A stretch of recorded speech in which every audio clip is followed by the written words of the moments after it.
Acredito que a maioria ou boa parte de vocês já ouviu falar sobre o site essapessoanãoexiste.com. Para mais informações, acesse o card aqui em cima. Esse site é acessado apenas pelo link original em inglês, thispersondoesnotexist.com. Sempre acessei como passatempo, pois nele, toda vez que você atualiza a guia, um novo rosto aleatório é gerado automaticamente.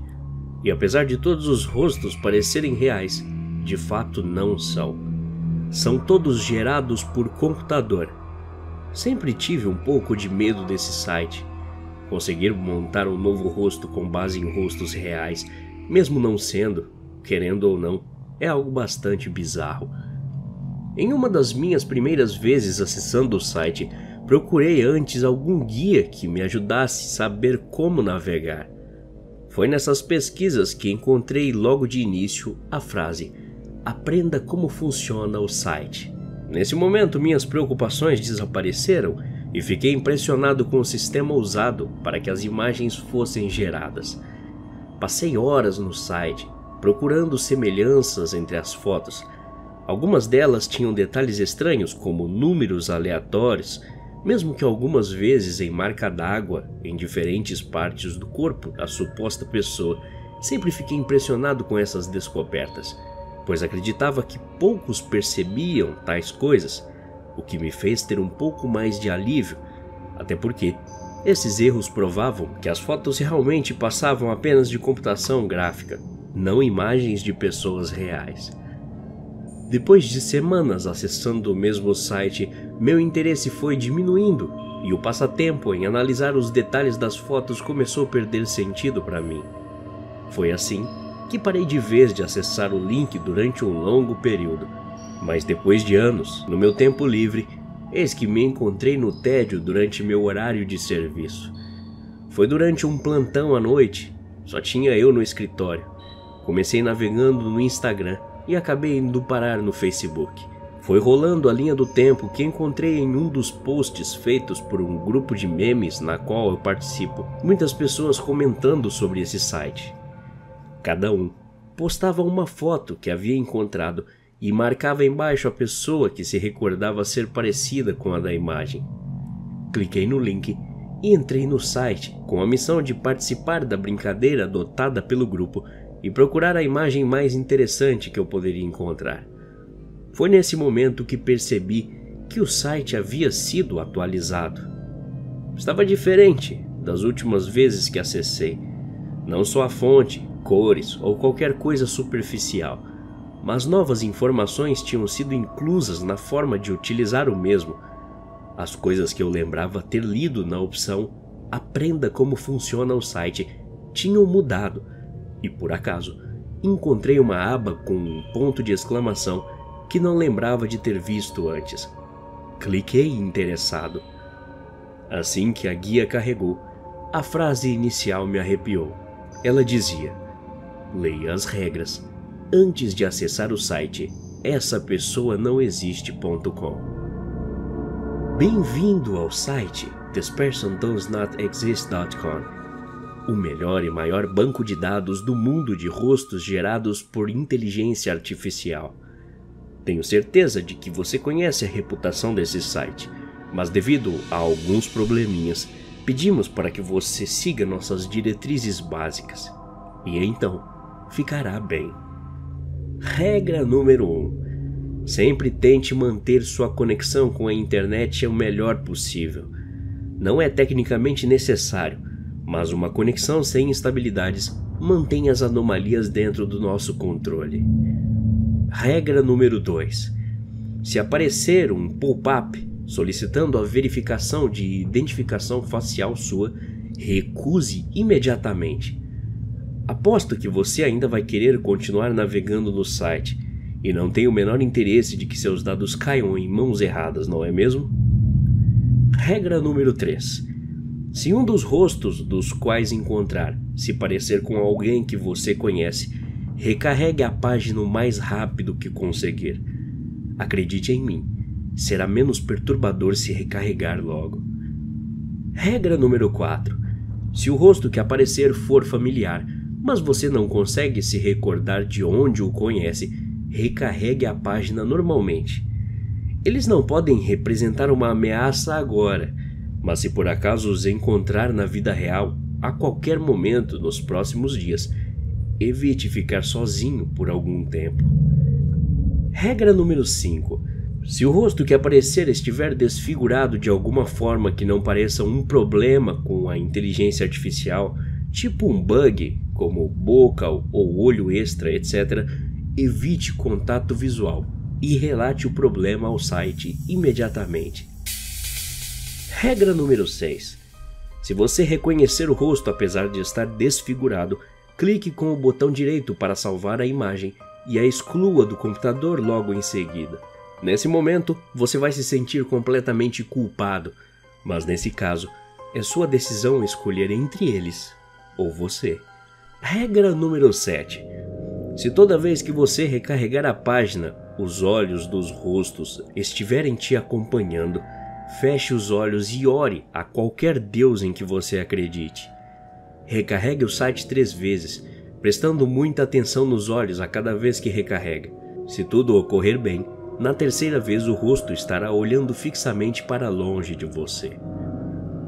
Regra número 8.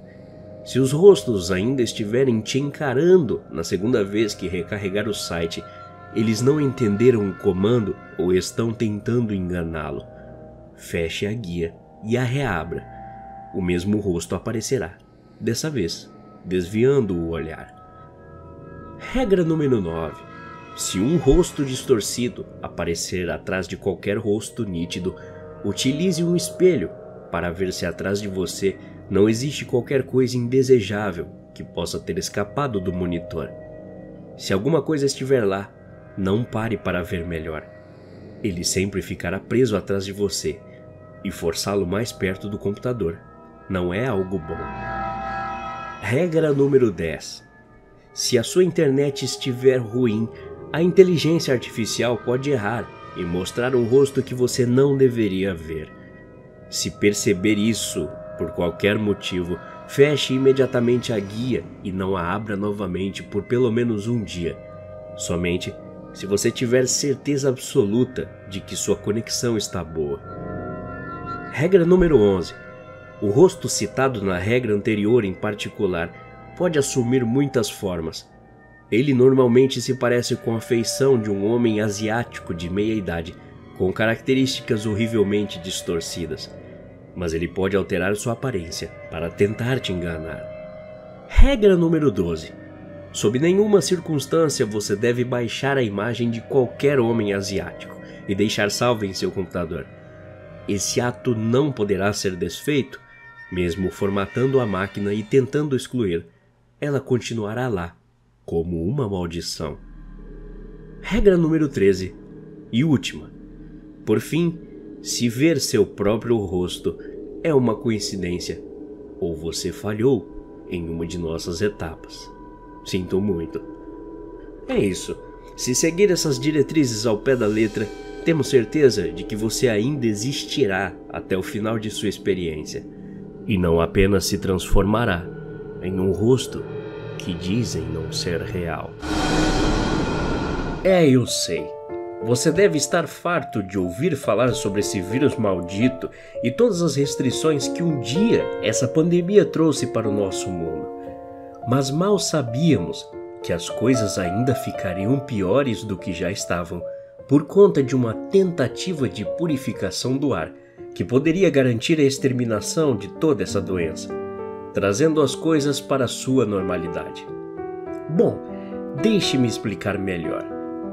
Como já sabemos, desde fevereiro de 2020, estamos passando por uma pandemia generalizada por causa de um vírus que se iniciou em Wuhan, na China, e já matou milhares de pessoas mundo afora. E isso ainda está acontecendo nesse início de 2022. Já entramos em isolamento social, já saímos, e as regras mudam entre cidades e estados. Em dezembro do ano retrasado, foi confirmadas vacinas que poderiam ajudar contra a contaminação. Mas mesmo assim, com várias pessoas vacinadas, a coisa ainda está matando desenfreadamente. Os governos de vários países se reuniram em uma assembleia única que nunca havia acontecido antes. Muitos líderes de países diferentes, mesmo tendo suas diferenças, deixaram tudo isso de lado para tratar de uma ideia que alguns pesquisadores obtiveram que, aparentemente, seria a solução para tudo. Pesquisadores de 4 países se reuniram e fizeram um teste com algumas das vacinas que estavam sendo usadas contra a infecção. Esse teste consistia em fazer o vírus passar por um processo químico, o transformando em gás, juntamente com a mistura de outras coisas, como ácidos carboxílicos, alterados cientificamente para não ser perigoso ao contato humano. Tudo parecia estar se encaminhando para uma saída milagrosa dessa que já havia se tornado uma das maiores tragédias que aconteceram no mundo. Após o gás ficar pronto, ele foi dividido e colocado em vários balões aéreos e distribuídos para os países mais atingidos e que ainda estavam sofrendo uma taxa maior de mortalidade e infectados. A intenção era que, com a ajuda dos ventos, o gás se espalhasse para os outros países que não receberam os balões. Era uma ideia mirabolante que tinha tudo para dar certo, mas ninguém contava com os efeitos colaterais que o gás despertaria no corpo humano, mesmo tendo passado por dezenas de testes. As primeiras reações foram queimaduras de 2º e 3º grau na pele. Isso foi suficiente para criar alarde na população e todos se revoltarem contra o governo. Os líderes dos países, vendo o caos que o gás estava causando, decidiram, após alguns meses, criar algumas regras para que o número de mortos pelo gás, que fora criado para a extinção do vírus, não aumentasse tão desenfreadamente. Da mesma forma dos balões de gás, a distribuição da lista de regras também foi pelo ar, para evitar o contato humano. Aviões foram mandados para todo o mundo, jogando papéis e mais papéis de regras para a população. Nesse documento, dizia: as regras a seguir foram criadas para sua própria sobrevivência. Então, leia com atenção. Regra número 1. Use máscara todas as vezes que sair de sua casa. Isso não é novidade, mas não tire em hipótese alguma enquanto estiver fora. A sensação de combustão instantânea não será muito agradável caso inale o ar com o gás. Regra número 2. Lave suas mãos, a máscara, suas roupas e tudo que terá contato com o ar quando sair e retornar à sua casa. O gás ficará impregnado em você, lhe dando apenas 1 minuto para se descontaminar, antes que ele comece a entrar em ação. Regra número 3. Evite respirar profundamente ao sair de casa. As reações variam de pessoa para pessoa. Em alguns casos, o ar começa a sufocar, deixando a pessoa impossibilitada de respirar e lentamente ir perdendo a consciência. Isso não chegará a matar você, mas os momentos serão tão agoniantes que te fará pedir uma morte rápida e piedosa. Regra número 4. Se começar a sentir náuseas, dores constantes no peito e um frio incontrolável, vá ao hospital o mais rápido possível. Você estará experimentando os primeiros sintomas de um ataque cardíaco, mesmo sendo saudável. Regra número 5. Não abra as janelas ou portas de sua casa por longos períodos. Quanto maior a concentração do gás dentro de sua residência, maiores as chances de algo ruim acontecer com você ou sua família. Regra número 6. Se começar a ouvir vozes, ver coisas no escuro e sentir a presença de algo próximo a você, mesmo estando sozinho, beba bastante água e tome um banho. Logo em seguida, dirija-se a um posto de saúde e diga os sintomas que esteja sentindo. Eles irão lhe dar os remédios necessários. Não se assuste se estiver com uma tarja preta nas caixas. Você estará sentindo os sintomas de psicopatia causados pelo gás. os remédios vão te ajudar. Regra número 7.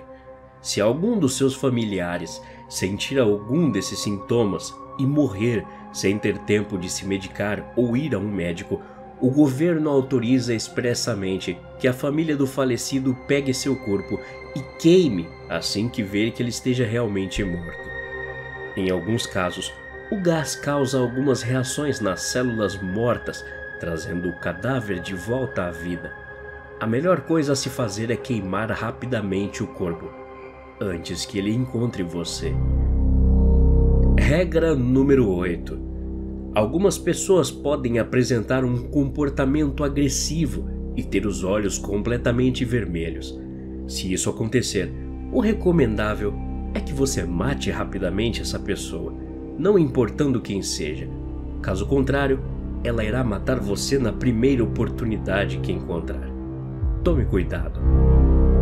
Regra número 9.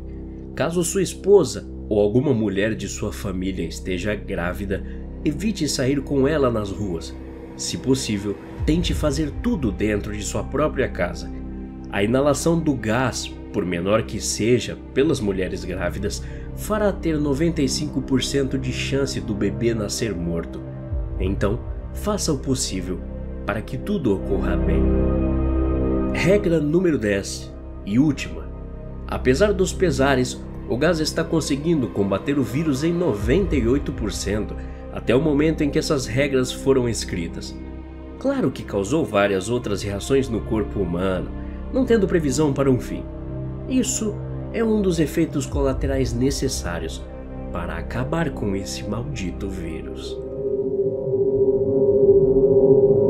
Quando li essas regras, fiquei mais espantado do que fiquei quando recebi a notícia de que o vírus estava se espalhando no mundo todo.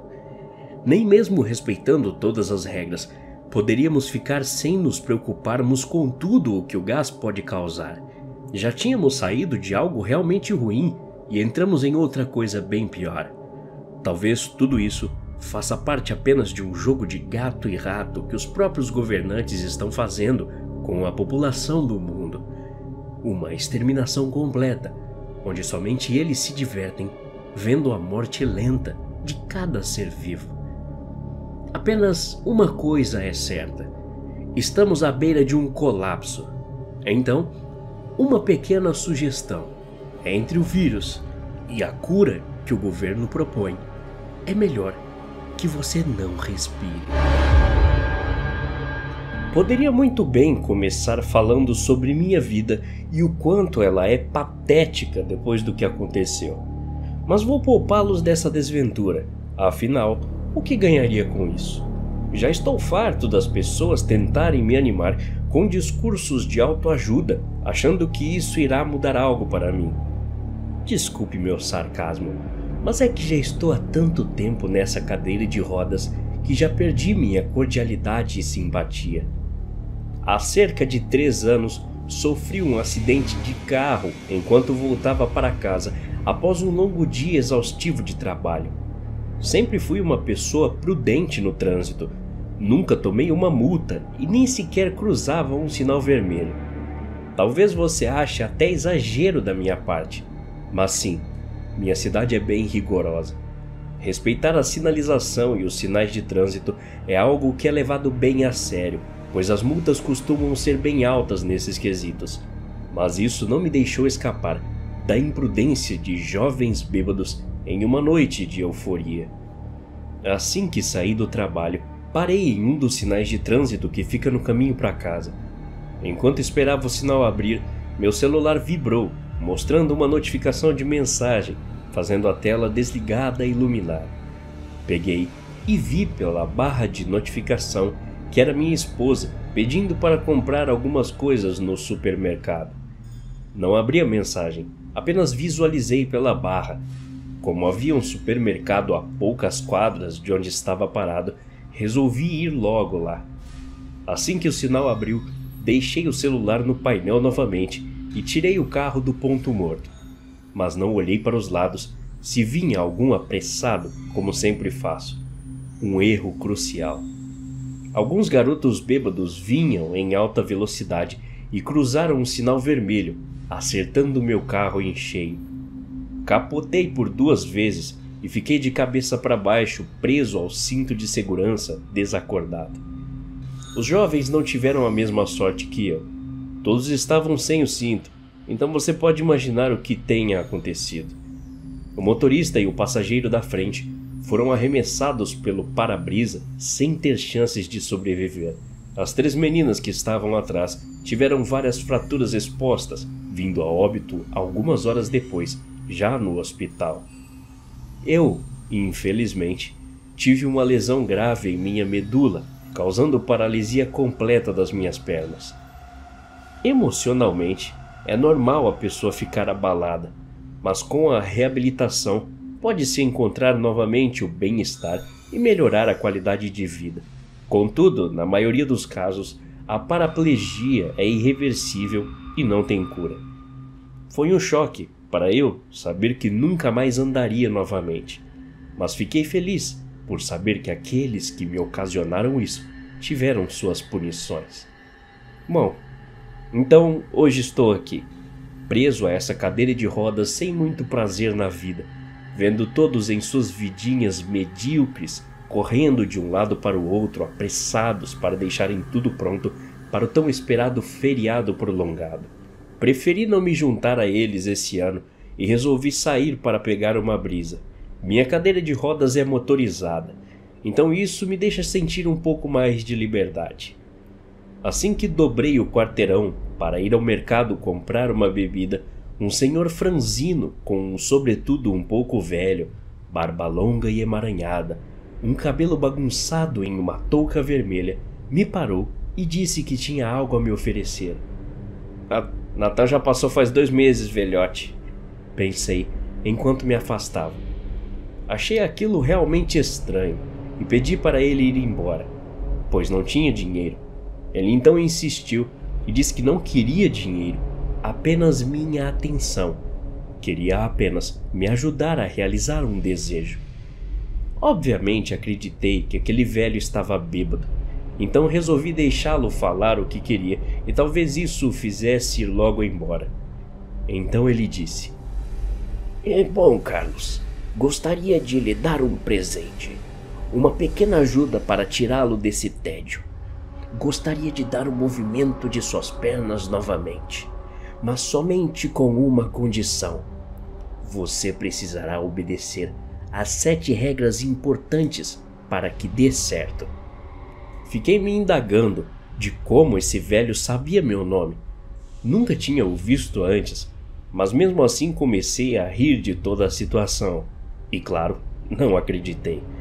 Mas ele olhou bem dentro dos meus olhos e disse: Tenha fé. Aquilo me deixou sem palavras.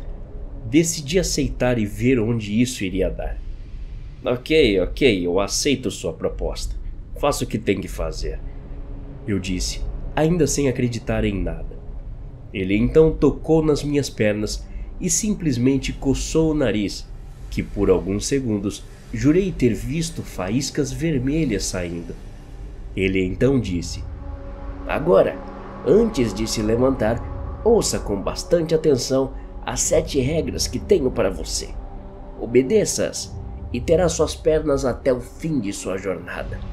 Desobedeça-as e terá um fim indesejado. Elas são as seguintes. Regra número 1. Não conte a ninguém como conseguiu o movimento de suas pernas novamente. Quando perguntarem, invente alguma história.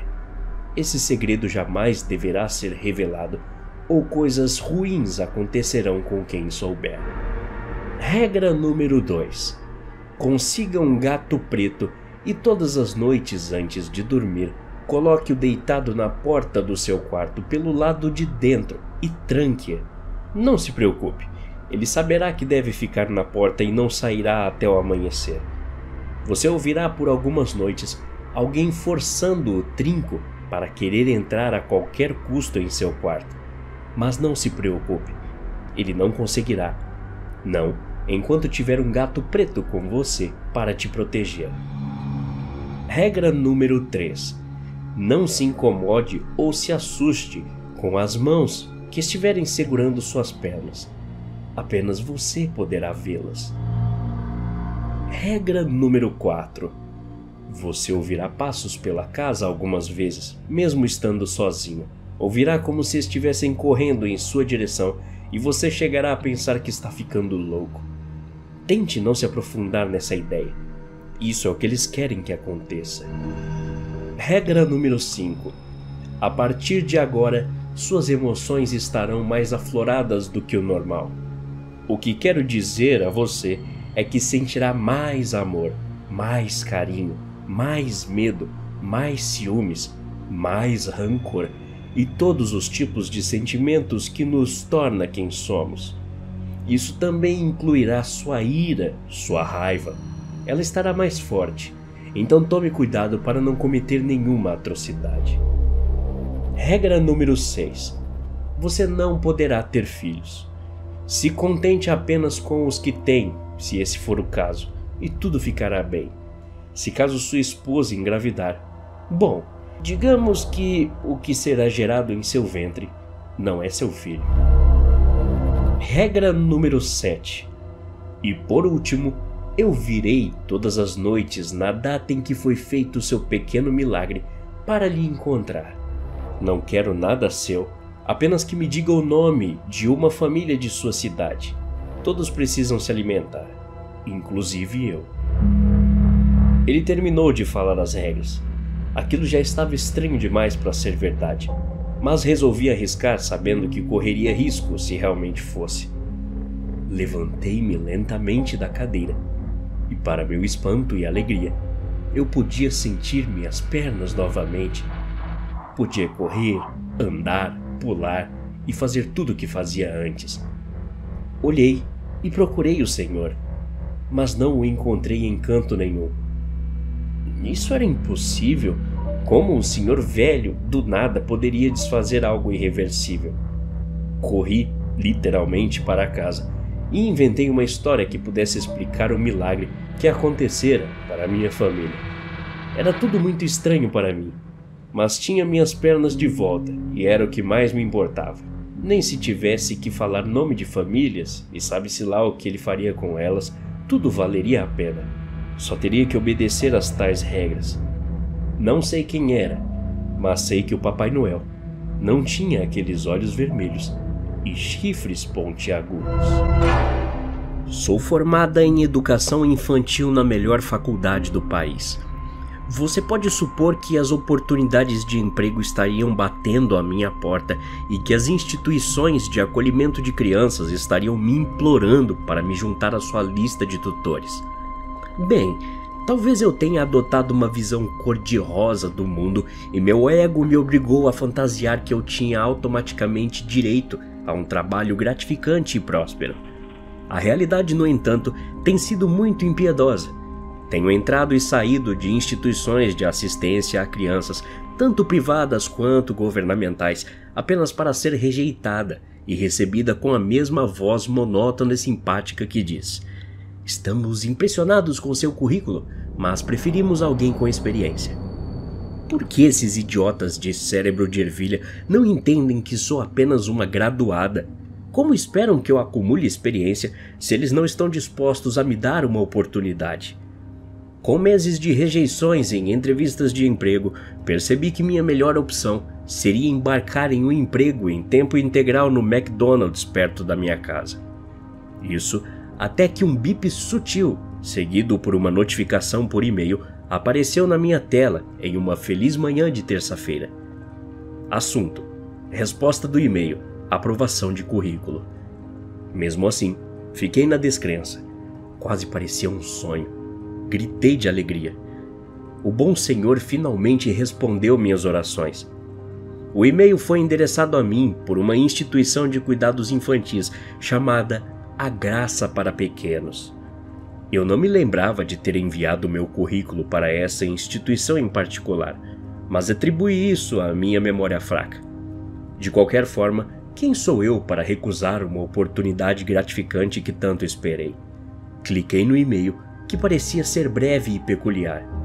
Nele, dizia o seguinte: Prezada senhora Júlia, estamos verdadeiramente admirados com suas conquistas. Acreditamos que você definitivamente seria um trunfo para a nossa equipe de professores da pré-escola talentosos e dedicados.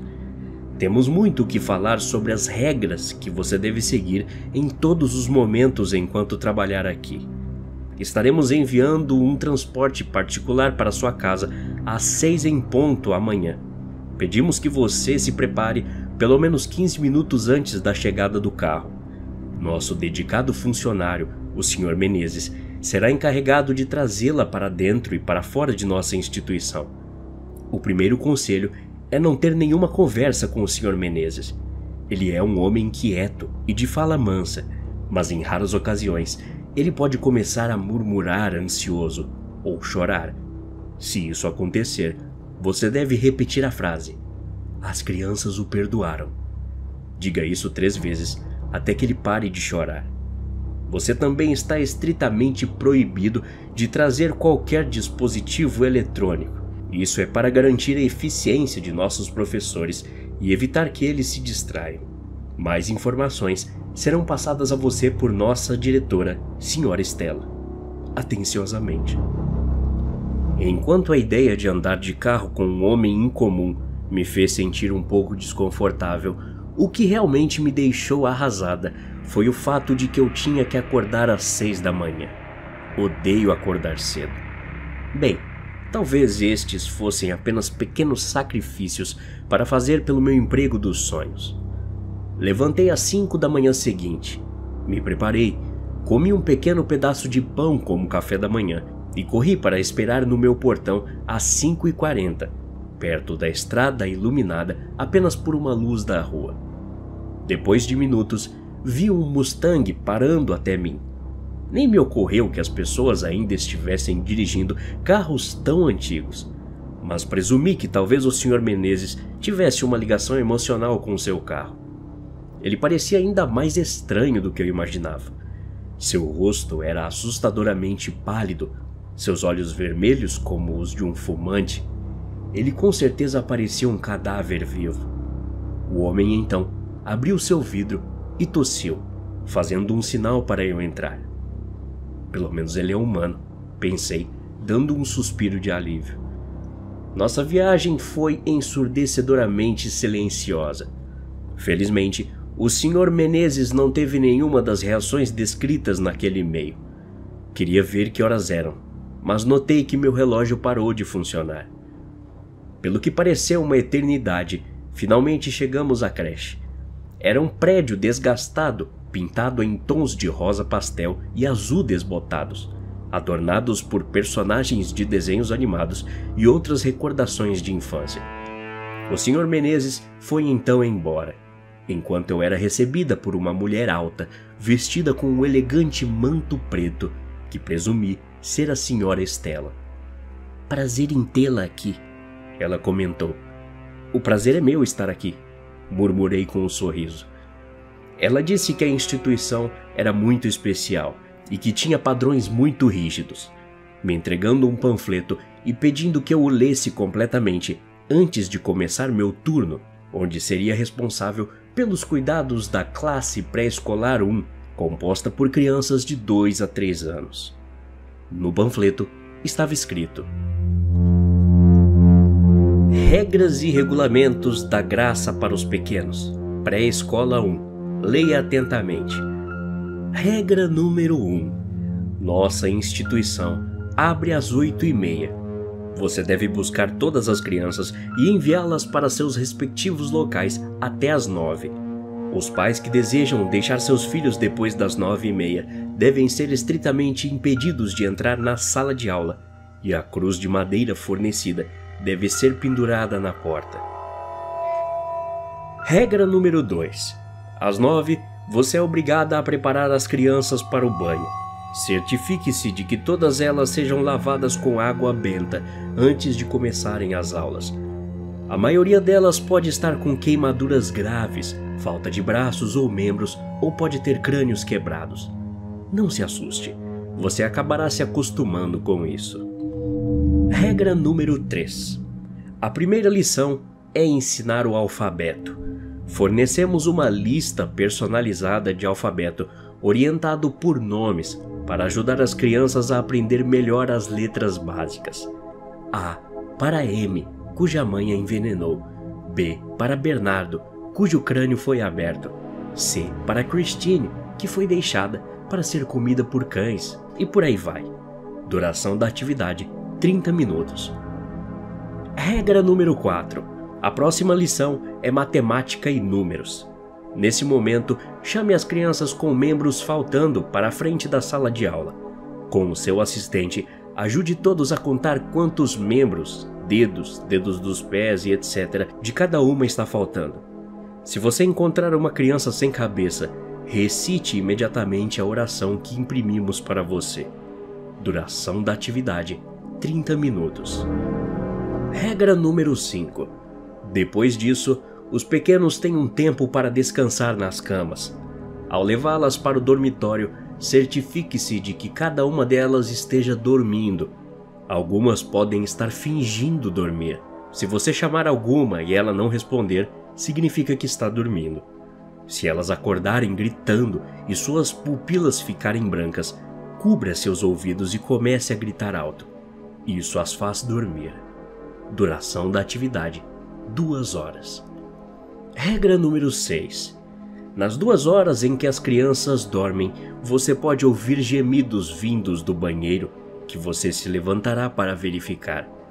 Nesse momento, irá ver uma mulher grávida em trabalho de parto. Não a ajude. Ela lhe dirá que se arrepende de suas escolhas e quer ver seu filho vivo. Recuse seus desejos, abaixe a cabeça e sussurre: assassina, até que ela pare de respirar. Lave todo o sangue do banheiro e, com a ajuda de seu assistente, descarte o corpo no depósito, após o qual nossos funcionários cuidarão dele. Regra número 7. Você receberá um pequeno sino. Toque o sino exatamente 4 vezes para acordar as crianças. Qualquer uma que não acordar depois do sino tocado deve ser enviada para a despensa para que os funcionários cuidem. Regra número 8. Quando todas acordarem, será hora da alimentação. Você começará servindo-lhes a sopa vermelha. Não olhe para o conteúdo dentro da sopa, pois isso a perturbará profundamente. Não usamos garfos ou colheres. Substituímos por instrumentos cirúrgicos. Duração da atividade: 40 minutos. Regra número 9. Depois que o tempo da refeição terminar, coloque as crianças em fileiras e, com a ajuda de seu assistente, pegue a televisão e coloque os vídeos que estarão no pendrive acima dela. Os vídeos mostrarão famílias felizes e isso pode provocar uma resposta ilícita das crianças. Elas podem chorar incontrolavelmente, mas sob nenhuma circunstância você deve se aproximar delas. Esconda-se em um canto onde não possam te ver, até que o vídeo pare de ser reproduzido. Quando o vídeo parar, haverá um ruído estático. Duração da atividade: 3 horas. Regra número 10. Prepare-se para arrumar as crianças para que seus pais as busquem. Apenas entregue a criança se os pais forem capazes de lhe dizer a data de nascimento correta. As datas corretas estão no papel que será lhe dado logo em seguida. Se um dos pais não disser ou disser errado, perfure a cruz de metal em suas cabeças. Uma vez que todas forem embora, haverá uma criança chamada Amália que será deixada para trás. Ela fará perguntas sobre seus pais. Não dê a ela as respostas certas. Engane-a e minta. Quando ela fizer birra e seu nariz começar a sangrar, grite para ela dizendo: seus pais te deixaram aqui para morrer. Você não é digna do amor deles. Ao dizer isso, ela queimará em cinzas e você terá que descartar essas cinzas no jardim de flores à esquerda da despensa. Regra número 11. Às 19 horas, você tem permissão para sair. Você ouvirá bebês chorando, mas não vá atrás. Ofereça um pouco de seu sangue imediatamente, senão eles a seguirão onde quer que você vá. Regra número 12. Às 19h15, o Sr. Menezes chegará e lhe entregará um pacote que consiste em seu pagamento. R$ 2.500 o dia e o levará de volta para casa. Ao chegar em casa, jogue fora todos os brinquedos, jogos e qualquer item relacionado a crianças ou bebês. Faça uma oração todos os dias. Isso é obrigatório. Antes de dormir e depois de acordar, pendure as cruzes dadas a você na parede da porta do seu quarto. Regra número 13.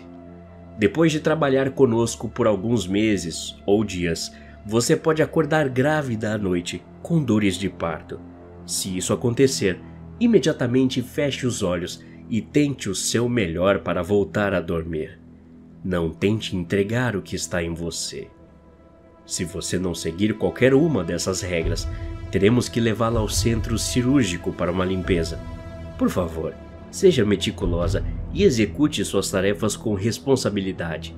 Se deseja se demitir, você poderá, mas irá ter que manter seu contrato por pelo menos 5 anos. O não cumprimento do seu contrato nos levará a realizar uma esterilização em você, tornando-a incapaz de engravidar. Ou, no pior dos casos, podemos encerrar toda a sua existência. Depois de ler as regras, minha mente ficou em branco. Me senti perdida. Eu estava tremendo e meu coração doendo. Não sei no que me meti. Como muitos, fiquei cega pelo dinheiro e veja onde isso me levou. Não tive escolha a não ser terminar meu contrato por 5 anos e fazer o que eles dizem. Você vai nos deixar orgulhosos, não vai? Disse Estela, enquanto apertava meus ombros com força. Conheci minha assistente. Ela tem um sorriso hostil no rosto. Seus olhos são azul esmeralda e seus lábios manchados de sangue. O nome dela é Ana. O dia passou muito devagar.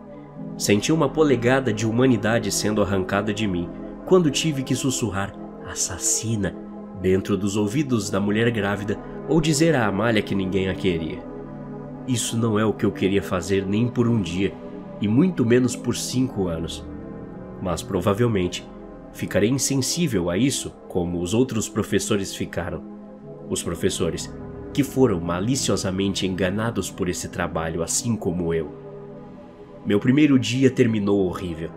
O Sr. Menezes me buscou, entregando meu pagamento e me levando para casa. Senti uma profunda tristeza e um nó na garganta. Nunca pensei em mim como uma pessoa religiosa, mas rezo todos os dias agora. Tenho cruzes em todos os lugares. Joguei fora todos os meus brinquedos de infância com o coração apertado. Essas coisas significavam muito para mim. Respostas. Eu precisava de respostas. Era meia-noite e eu não conseguia dormir. Entrei no meu computador. Digitei "A Graça para Pequenos". No resultado do Google, apareceram algumas igrejas, mas nenhum resultado para uma instituição de cuidados infantis. Então, depois de horas de pesquisa, me deparei com um artigo de 1980 que dizia: organização é invadida e está sob investigação por ser responsável por pelo menos 2.000 abortos ilegais tardios e tráfico de pessoas. A polícia prendeu a doutora Estela e revogou sua licença médica após alegações de supostamente realizar abortos ilegais. Alguns bebês que sobreviveram foram traficados vivos e vendidos para famílias ricas, enquanto outros foram deliberadamente mortos e seus órgãos vendidos para serem transformados em medicina, supostamente tendo propriedades medicinais de cura, e transformados em sopas de ervas. Essa prática bárbara veio à tona quando o corpo de Andressa, de 16 anos, foi descoberto em um rio próximo com seu feto removido. Presumia-se que Andressa estava grávida de 8 meses e vivia com medo de ser examinada por seus pais, quando foi vítima da armadilha de Estela. A senhora Estela tem uma ordem de execução por seus crimes. Esse homicídio verdadeiramente grotesco de crianças inocentes chocou a nação. Tanto a unidade de investigação criminal quanto o tribunal dizem que a senhora Estela permanece foragida. Seu motorista pessoal, Menezes Jr., que recebeu uma sentença mais leve de 30 anos, disse que foi enganado ao transportar vítimas para sua clínica particular chamada A Graça dos Pequenos. Ele foi então internado no centro mental e está em tratamento por uma tentativa de tirar a própria vida. Muitos doaram dinheiro, brinquedos e roupas para homenagear as vidas inocentes perdidas. Ainda mais, comparecem às vigílias de luz de velas realizadas ontem para os entes queridos. Fim do artigo. Eu li o artigo e agora são 4 da manhã.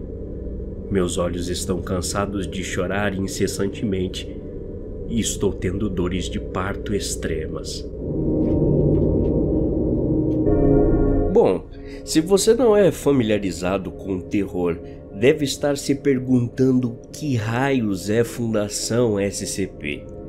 Em resumo, a Fundação SCP, ou seja, nós, somos uma organização secreta responsável por conter e estudar indivíduos, entidades, locais, objetos e fenômenos anormais que desafiam as leis da natureza. Isto inclui qualquer criatura, objeto, artefato e seres que possam pôr em risco toda a segurança não apenas do mundo, mas do universo ou mesmo desta dimensão. Existem vários boatos de que nossa fundação não existe, mas não acredite nesses idiotas. Temos até um site oficial onde você pode encontrar todas as informações que precisa. Fomos criados para salvar esse mundo, manter o que é perigoso bem longe de toda a população. Um verdadeiro MIB da vida real. Os SCPs são todo tipo de seres, objetos e coisas que existem no mundo e que nós da Fundação já capturamos. As criaturas são catalogadas e nomeadas por números, e cada uma delas possui seu grau de estranhismo e periculosidade. Já registramos inúmeros SCPs por mais de 500 anos, de fadas canibais a seres mitológicos com mais de 4 metros de altura. As pessoas que trabalham aqui na Fundação não possuem nomes, documento ou algo que comprove sua existência. É como se eles não existissem na face da Terra. Realmente estilo MIB Homens de Preto, só que um pouco mais obscuro e assustador. O SCP mais perigoso já capturado e catalogado por nós é o SCP-682, conhecido como o réptil difícil de destruir. O mais perigoso e indestrutível, responsável pela maioria das mortes na Fundação, que odeia e despreza todo tipo de vida existente. Sua origem, como a maioria, é desconhecida.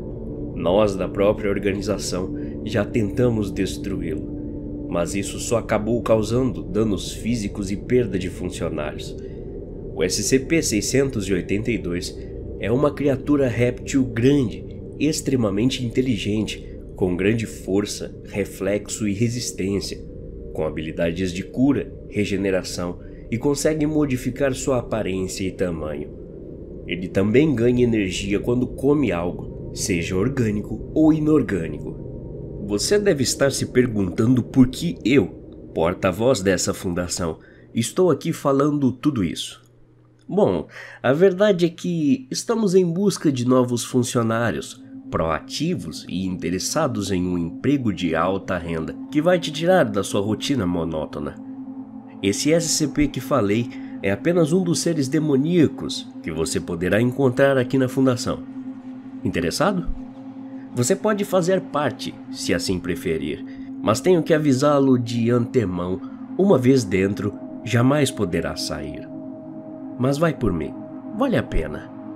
Dito isto, irei lhe apresentar algumas regras que você deverá e precisará saber para poder ingressar nesse mundo sombrio. Fique atento a cada uma delas, pois são importantes para a sua sobrevivência se um dia quiser entrar na Fundação. Vamos a elas. Regra número 1. A Fundação SCP é uma organização secreta destinada à contenção de todos os tipos de seres, objetos amaldiçoados e coisas sobrenaturais que ameaçam nosso mundo. Isso quer dizer que, assim que entrar para a organização, você não poderá ter vínculo algum com qualquer tipo de pessoa. Isso só irá colocar sua vida e a de quem você gosta em perigo. Se despeça para nunca mais vê-los. Regra número 2. Aqui, você estará à mercê de todos os tipos de seres, monstros e entidades demoníacas que estarão esperando apenas um deslize seu para devorar sua carne. Tome cuidado. Regra número 3. O SCP-038 é uma macieira. Sim, é uma árvore encontrada em uma fazenda abandonada e que possui a incrível habilidade de clonar tudo que tocar em sua casca. Ela deve ser regada 2 vezes por dia por nebulizador suspenso. Caso o nebulizador por algum motivo quebre, os assistentes deverão regá-la manualmente até seu conserto. Os funcionários que estarão fazendo esse serviço deverão estar vestindo roupas especiais para evitar contato com ela. Se um dia for designado para esse serviço, tome muito cuidado. Não queira um clone seu andando por aí. Regra número 4. Todos dentro da fundação estarão trajando macacões vermelhos e azuis. Se caso ver alguém com roupas diferentes, comunique a segurança imediatamente. Regra número 5. Dentro da fundação, os funcionários são divididos por grupos de A a D, onde os grupos A e B são responsáveis pelas contenções mais leves. Já os grupos C e D são responsáveis pelas contenções mais arriscadas. Você não escolhe para qual grupo irá. O responsável por sua seleção fará essa escolha baseando-se em seu porte físico e capacidade mental. Boa sorte. Regra número 6. Todos os procedimentos de higiene devem ser levados à risca tanto ao entrar quanto ao sair daqui, pois dentre os SCPs comuns estão também vírus e doenças que são transmitidos pelo ar. Não queira ser o motivo de uma pandemia global, como no caso de nosso funcionário chinês que tivemos que matar no começo de 2020. Regra número 7. Você não poderá falar com ninguém fora daqui ou conversar sobre assuntos de dentro da fundação. Como foi dito anteriormente, você não poderá ter vínculos com ninguém. Isso significa sem amigos ou relacionamentos amorosos. Esqueça. Caso essa regra seja desobedecida, as punições serão severas e mortais para você mesmo e todos em sua volta. O SCP-106 é o responsável pelas execuções de traidores. Regra número 8. Aqui dentro, não dá para ter noção do que é real ou ilusão da mente. Tudo irá conspirar para deixar você louco e paranoico. Então apenas faça seu trabalho e não dê atenção a essa voz que estiver em sua cabeça, pedindo para se matar ou matar alguém que estiver próximo. Não queira fazer parte de um dos SCPs trancados na ala 7. Regra número 9. Sua alimentação será diferente aqui. Esqueça todo tipo de comida industrializada ou vinda de uma linda e frutífera fazenda. Sua comida se resumirá em apenas carne crua e um copo de sangue de carneiro todos os dias. Os demônios que aqui vivem sentirão o cheiro da comida normal em seu estômago e irão retalhar seu corpo inteiro em segundos se te virem. Acredite, será estranho e horrível no início consumir essas coisas, mas logo você se acostuma. Regra número 10. Composto por concreto e reforços metálicos, o SCP-173 é um tipo de escultura viva que precisa estar sempre trancada em sua sala com a supervisão de no máximo 3 funcionários. Ele não consegue se mover enquanto mantido em uma linha de visão direta, ou seja, contato visual. Essa linha de visão não poderá ser quebrada, ou você poderá ter uma morte dolorosa. Não pisque. Regra número 11. E por último, e não menos importante, o o salário para trabalhar dentro da Fundação SCP gira em torno de 60 a 300 mil reais o dia, dependendo de qual grupo você irá pertencer. Nada mal, não acha? Basta apenas obedecer a essas regras e tudo irá ocorrer bem. A Fundação precisa de novas pessoas, novas mentes que estão dispostas a, digamos, salvar o mundo do mal que nele há. Se caso tiver interesse, procure na internet a Fundação e entre para esse universo. Você não irá se arrepender. Meu nome é Sammy. Sou um estudante do ensino médio de 17 anos. Tive o privilégio de nascer em uma família sem problemas financeiros ou outros. Nunca senti a necessidade de ganhar dinheiro, isso até a minha idade atual de 17, quando praticamente todos os meus amigos tinham um emprego de meio período ou mais. Por causa dessa pressão social e do fato de eu não ter tido emprego ainda, comecei a procurar. Eu queria um serviço com um salário decente, apenas para poder ganhar uma renda respeitável e gastar dinheiro em alguns jogos sem ter que incomodar meus pais todos os meses. Me deparei com uma oferta de emprego na internet que dizia: vaga aberta para segurança noturno no zoológico particular de Frederick. Ganhe 500 por noite, trabalhe 6 horas por dia, da meia-noite às 6. O candidato deve ter 20 anos ou menos, por razões que serão especificadas. Pelo que entendi do anúncio, ele tinha sido feito por algum milionário que precisava de um guarda para seu zoológico particular, ou seja lá o lugar que ele mantinha seus animais exóticos. Liguei para o número informado no anúncio. Uma voz masculina atendeu. Ele se apresentou como Gordon e fez a entrevista ali mesmo por telefone. Mas essa entrevista envolveu algumas perguntas estranhas. Você se assusta com sons altos?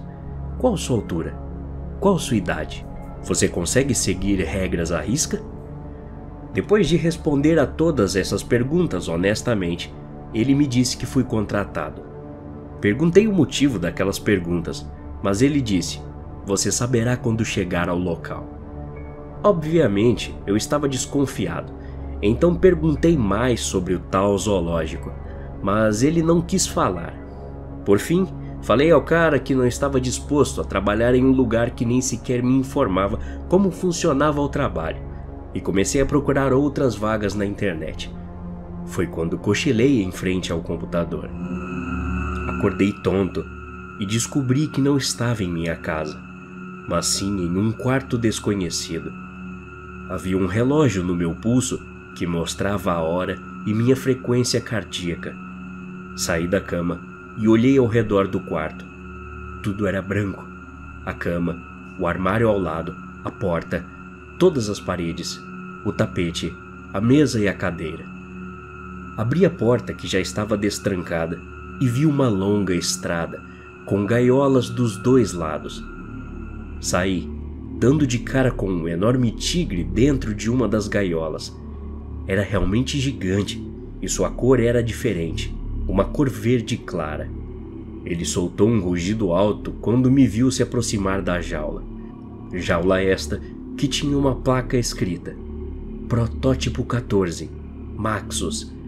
Maxus é um tigre de Bengala geneticamente modificado, um dos animais de estimação favoritos de Frederick. Ele tem um rugido ensurdecedor e a força do corpo 6 vezes maior do que um tigre comum.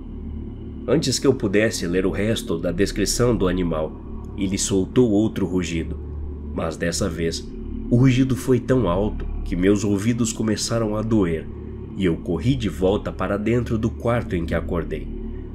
Notei um pedaço de papel guardado sobre a mesa, com um conjunto do que pareciam ser fones de ouvido. Peguei o pedaço de papel. Ele dizia: Ei! Olá, novo funcionário. Primeiro, deixe-me esclarecer qualquer confusão.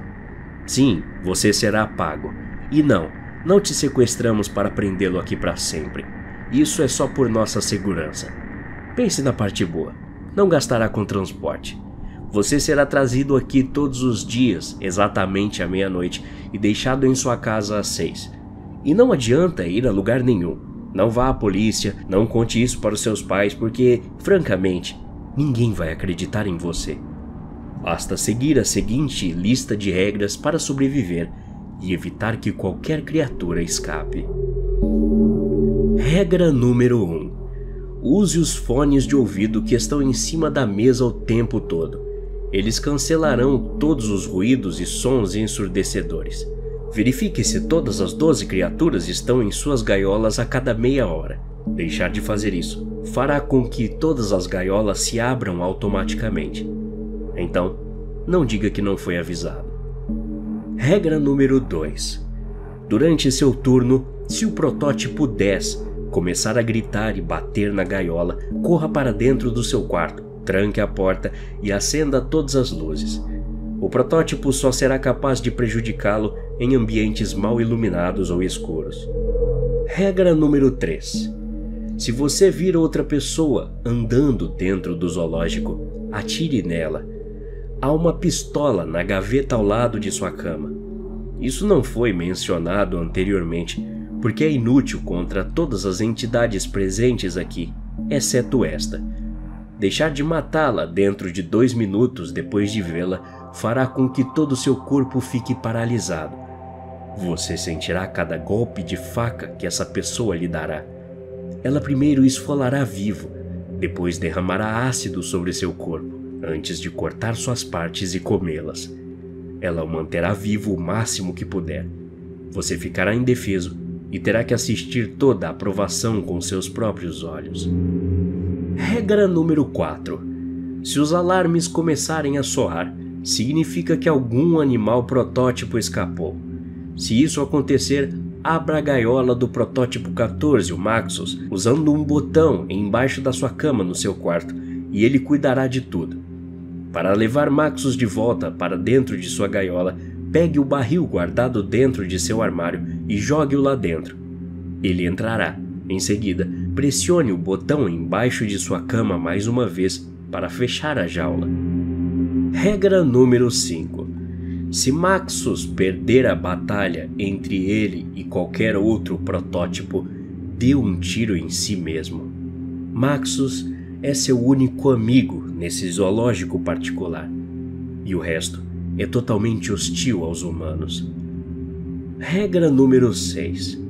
A vantagem de ter menos de 20 anos de idade é o fato de que os animais não farão tanta bagunça se te pegarem. E sinceramente, não tô afim de ficar limpando bagunça toda hora. Notamos no comportamento de todos os protótipos que eles são mais sádicos e agressivos com pessoas mais velhas. Regra número 7. Se as brânquias do protótipo 5 ficarem azuis, em vez de sua cor vermelha normal, e ele te olhar em seus olhos, olhe para longe o mais rápido que puder e coloque os fones de ouvido. O animal irá cantar uma música que pode te hipnotizar a ajudá-lo a sair daquela jaula, onde ele vai te devorar e soltar todos os outros protótipos. Cuidado, esse animal é o mais astuto e inteligente de todos. Regra número 8. Não durma durante o seu turno ou você acordará em uma das gaiolas com qualquer um dos protótipos. Apenas torça para acabar em uma gaiola com os inofensivos como o tigre ou o lobo.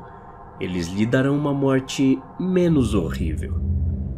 Regra número 9.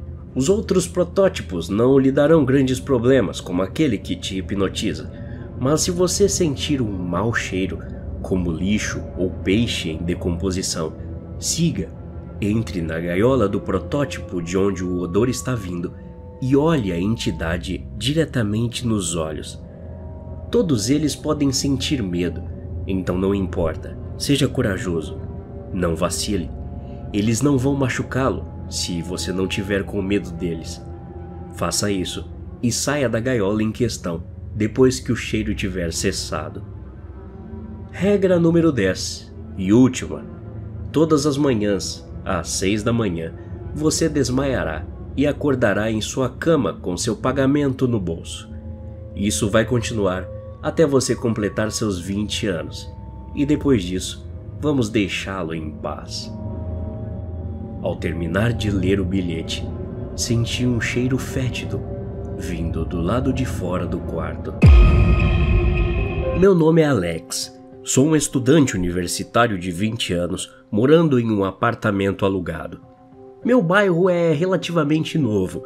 Fico num dos primeiros prédios construídos aqui. As pessoas continuam se mudando para o bairro, com novas casas sendo construídas a cada mês ou mais.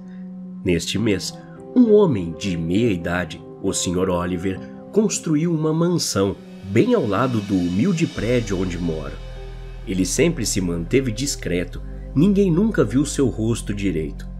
Ele tinha um mordomo, o Sr. Rogers, que realizava todas suas tarefas diárias, como comprar mantimentos, receber convidados e associados do Sr. Oliver e etc.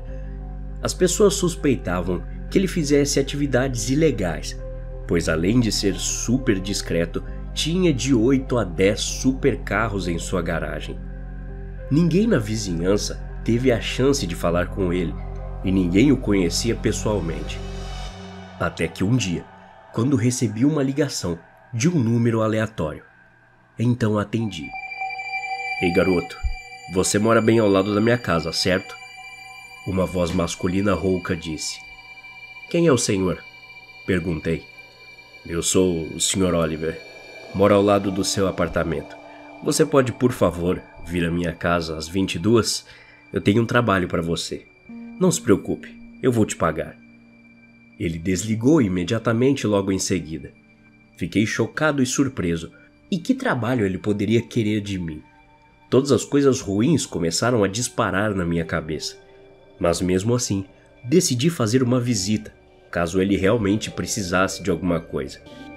Tentei ligar de volta para perguntar sobre o trabalho e o pagamento, mas para minha surpresa, o número era inválido.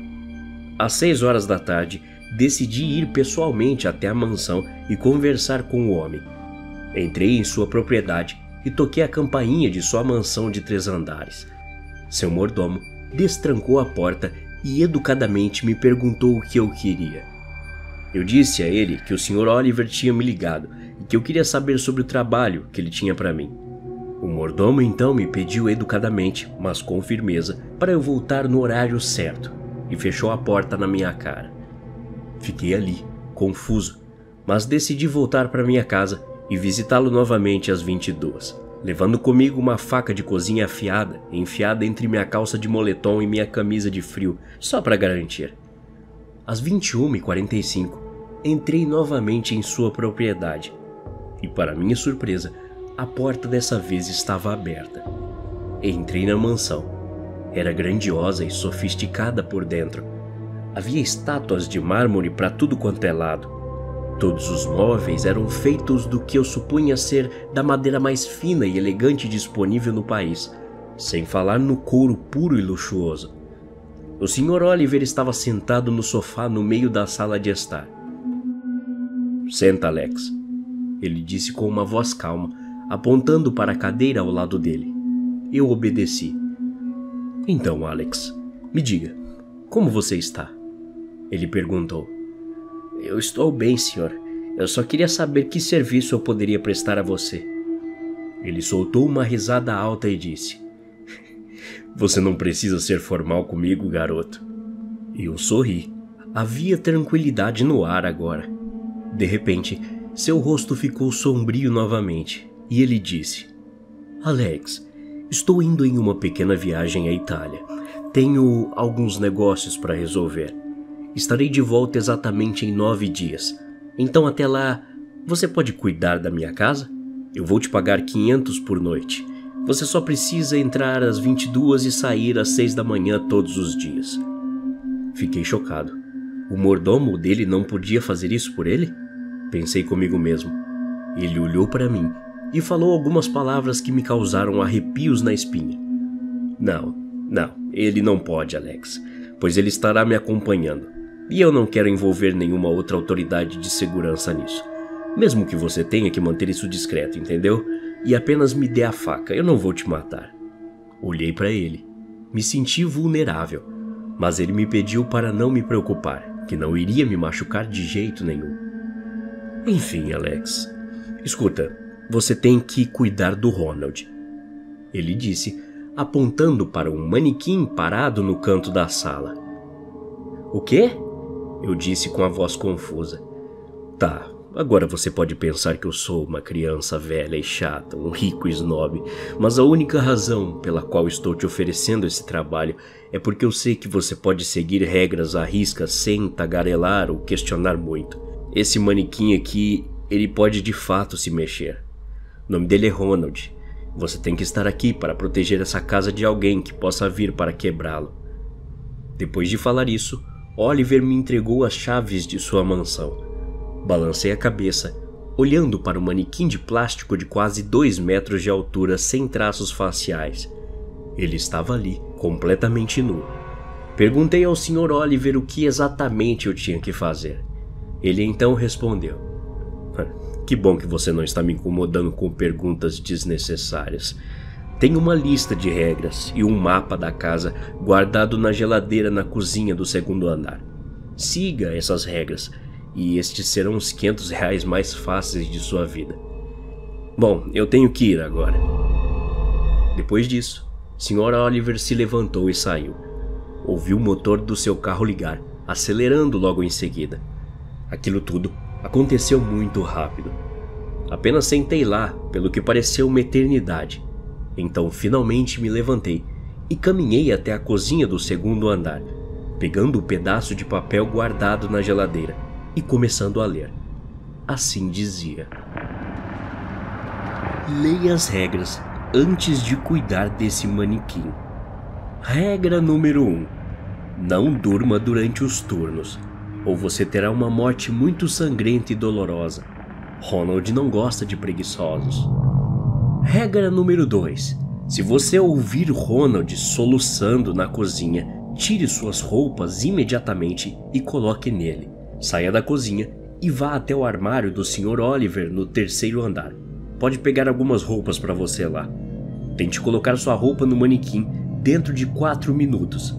Senão, ele tentará arrancar suas roupas e rasgará pedaços de sua pele e carne no processo. Regra número 3. Nunca fique na mesma sala com o Ronald por mais de 1 hora por vez. Ele precisa de tempo para não ser visto e se movimentar livremente. Ele vai arrancar seus olhos se você não seguir essa regra. Regra número 4. Nunca, de maneira alguma, deixe Ronald sem vigilância por mais de 45 minutos por vez. Ele pode escapar e matar estranhos aleatórios por aí, e você será preso pelos assassinatos dele. Também não quero que outro vídeo de manequim assustador que se mexe sozinho se torne viral na internet. Regra número 5. Se você ouvir o manequim chorar, retire o saco rotulado como comida para Ronald guardado na geladeira. Abra-o e despeje um pouco dessa gosma infestada de insetos e parasitas em um prato, o mantendo na frente do manequim. Saia do cômodo logo em seguida e não volte para lá por pelo menos 30 minutos. Isso porque quando Ronald está comendo, ele pode confundir qualquer ser vivo com sua comida. E acredite em mim, você não quer isso. Regra número 6. Se você derrubar o manequim e quebrá-lo, mesmo que acidentalmente, você acabará em um lugar pior que o inferno por toda a eternidade. Atualmente, não temos muitas informações sobre isso, mas ninguém nunca retornou daquele buraco infernal. Regra número 7. Por fim, não tente fugir da casa depois de ler essas regras, ou você será perseguido por Ronald. E acho que não preciso mencionar o que ele fará com você. Terminei de ler aquele papel. Senti um frio na barriga. Fui até o manequim e olhei para ele. Parecia bastante normal. Sentei-me no sofá e comecei a ouvir soluços vindos da cozinha. Um calafrio percorreu minha espinha quando todos os meus pensamentos foram clareados. As regras eram reais. Entrei na cozinha e vi Ronald parado ali sem roupa. Tirei minhas roupas hesitantemente e as mantive no chão, colocando nele logo em seguida. Corri para o banheiro para me acalmar. Finalmente, quando me acalmei um pouco, notei um pequeno bilhete saindo de um armário do banheiro. Tirei, alisei o papel e comecei a ler. Nele dizia: Para o novo guarda noturno que está lendo isso, sou um ex-trabalhador daqui. Todo dia 16, o Sr. Oliver foge para outro país e prende um cara aqui em sua casa, como sacrifício ao manequim do mal. Por favor, apenas abra a porta e corra para salvar sua vida. Depois de ler isso, verifiquei meu celular. Era 16 de maio. Meu nome é Nathan. Tenho 36 anos e perdi meu emprego durante a crise da pandemia. Quem diria que ser medíocre com seu trabalho e colocar o mínimo necessário faz com que você seja demitido? E com novas pessoas se formando a cada ano, não havia escassez de funcionários prontos para assumir esse trabalho. Quando comecei a trabalhar como analista de dados, gostei muito. Até me esforçava para garantir que todos estivessem felizes com meu trabalho e tal. Meus patrões estavam sempre felizes e eu recebia aumentos com bastante frequência. Mas lentamente, a vontade dentro de mim de fazer mais, ou para me destacar e ser o topo, se extinguiu. Tudo ficou chato e repetitivo e basicamente não tinha mais motivação. Eu apenas trabalhava para pagar as contas, não mais por prazer, que eu alcancei trabalhando no meu emprego dos sonhos. Após o primeiro mês de demissão, percebi rapidamente que ninguém estava interessado em contratar um analista de dados de 36 anos que acabara de ser demitido por causa de sua incompetência. Mas eu não ia me contentar com algo assim. Meus métodos estavam um pouco desatualizados e eu sabia que tinha que voltar ao mercado de trabalho apenas para sobreviver. Então, pensei num plano: estudar todos os novos aspectos da análise de dados, me motivar novamente e trabalhar para ser mais ativo. Mas os eventos que se seguiram, literalmente, mudaram minha percepção da vida. Comecei a procurar emprego na internet. Me deparei com um anúncio para um emprego noturno em uma loja de eletrônicos. Os únicos requisitos eram ter um coração saudável, conhecer algumas coisas relacionadas à tecnologia básica, ser amigável com os clientes e seguir um determinado conjunto de protocolos sem questionar. Cliquei no link sem pensar duas vezes e uma página se abriu, basicamente fornecendo instruções sobre como se inscrever e também mencionando o pagamento que eu receberia. Eu teria que trabalhar 4 dias por semana, das 11 da noite às 6 da manhã, e receberia 600 por semana. Fiz alguns cálculos rápidos, 2.400 por mês, para basicamente não fazer nada e relaxar em uma loja de eletrônicos. Quer dizer, quem compra em uma loja assim depois da meia-noite, né? Candidatei-me e dentro de 3 horas recebi um e-mail dizendo que eu tinha conseguido o emprego e me dando um número para contato. Liguei para o número fornecido no e-mail e uma senhora idosa com uma voz gentil atendeu e começou a falar antes que eu pudesse dizer uma palavra. Olá, Nathan. Parabéns por conseguir esse emprego. Você pode começar a trabalhar a partir de hoje. Um pouco desconfortável com a rapidez das palavras e o tom excepcionalmente alegre, eu disse: Olá, ok. Eu adoraria começar a partir de hoje. Onde fica sua loja e quando devo ir? Sim. Venha até a rua Santo Antônio, número 140, às 10 da noite em ponto. Antes que eu pudesse dizer outra palavra, ela desligou. Me senti desconfortável depois dessa interação. Ela não me dizendo o seu nome e evitando falar comigo poderia significar problemas. Mas ela também poderia ser uma velhinha assustada que por acaso é socialmente desajeitada. Não pensei muito nisso. Cheguei no endereço indicado às 9h57 da noite. Lentamente, percebi que esse lugar em particular estava isolado, com nenhuma pessoa visível de onde eu estava. Era mortalmente silencioso e, francamente, um ambiente assustador.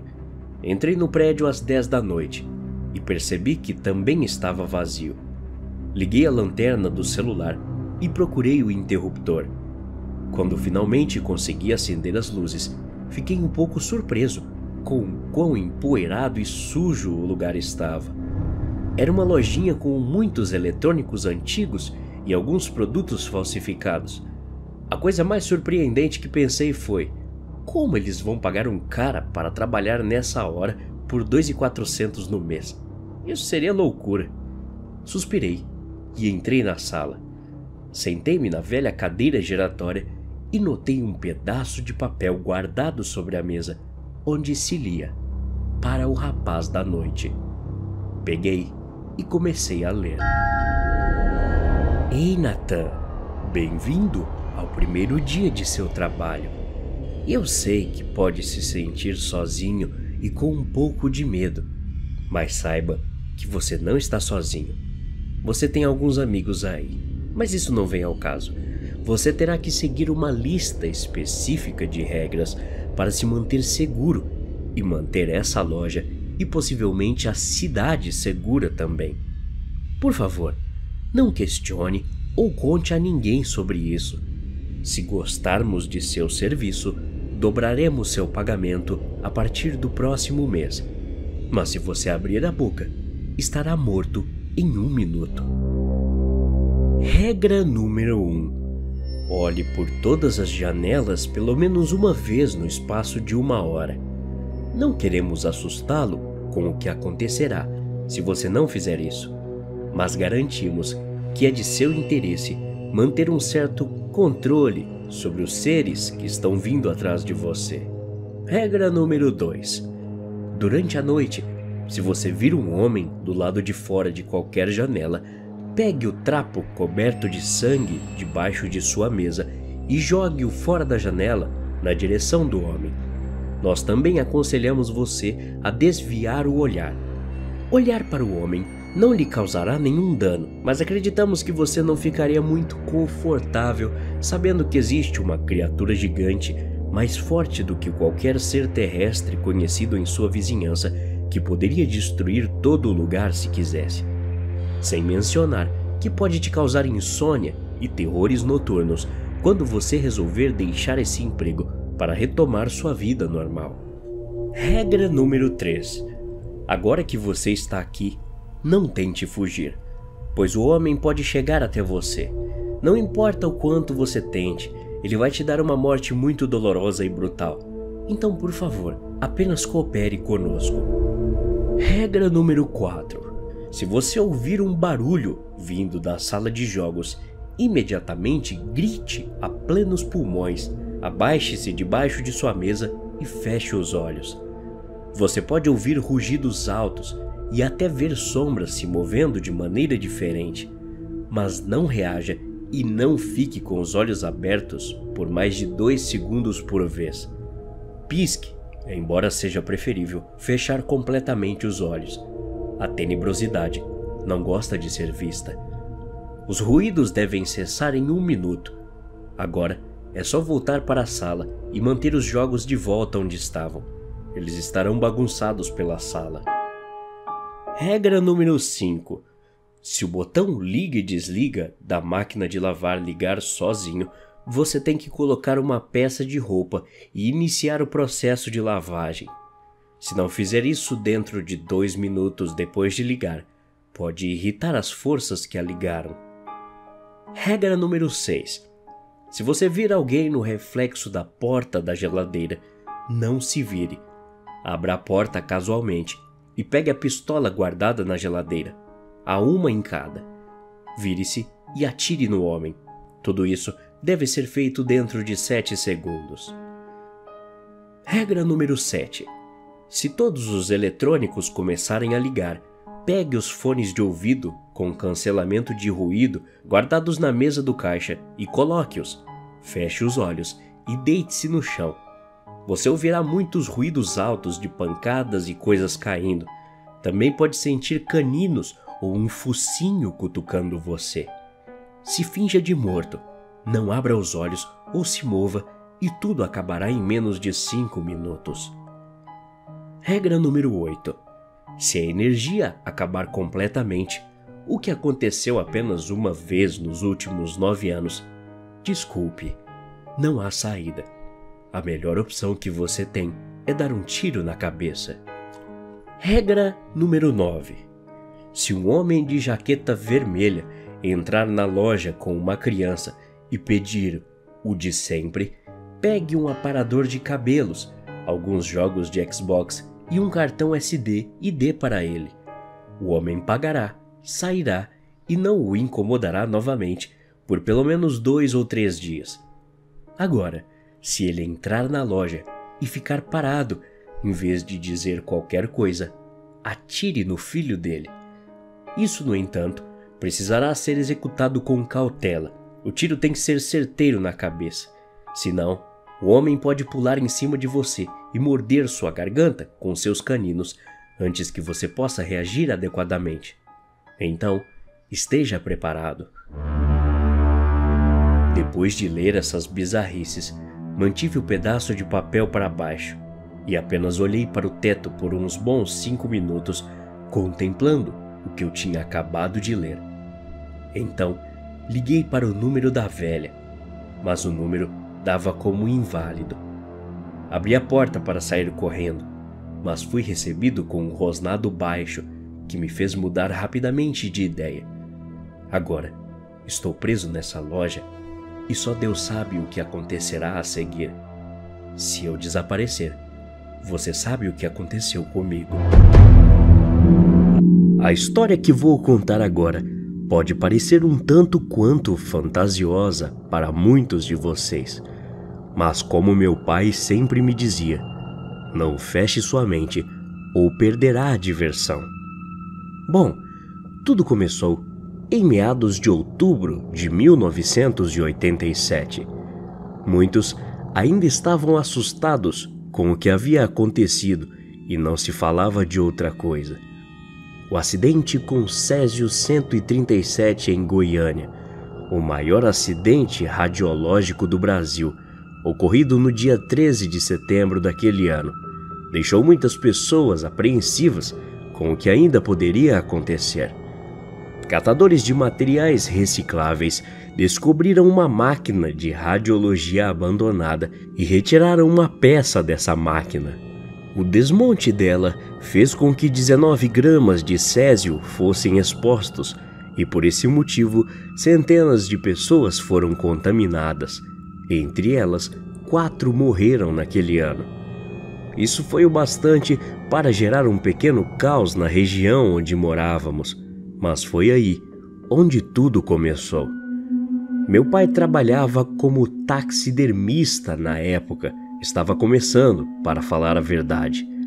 Os negócios estavam indo bem. Muitas pessoas vinham até ele para requisitar seus serviços. Muitos eram caçadores, outros eram magnatas que queriam apenas empalhar seus animais domésticos que haviam acabado de falecer.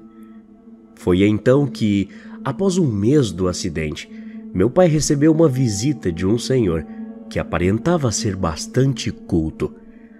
Eu tinha 8 anos na época, mas me recordo claramente daquele momento.